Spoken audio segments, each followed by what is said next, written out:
So we want to have a good voice leading whenever we compose our songs, and we have Yeah.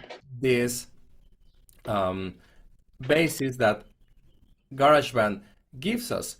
We have these different squares, but what we learned today is what each of these columns and lines Yeah. represent. So we learned today that a good voice leading requires to connect the notes smoothly.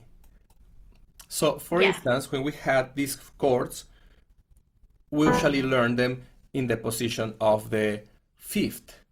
And probably this is how we would connect the chords. Nevertheless, when we want to connect them, they are always skipping.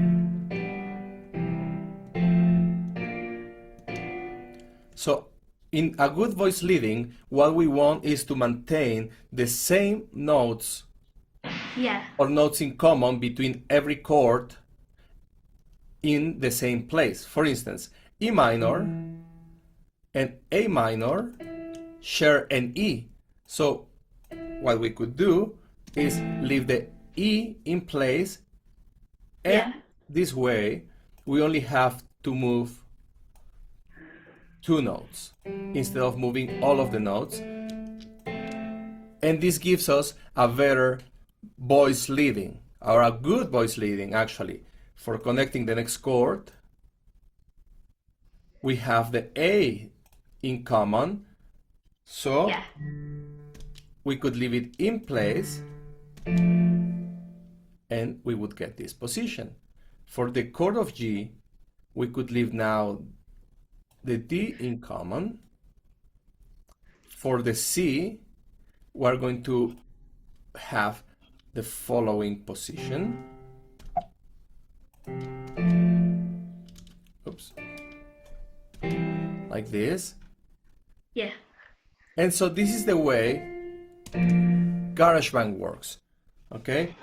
So whenever Yeah. we want to compose, we want to use the same line of chords.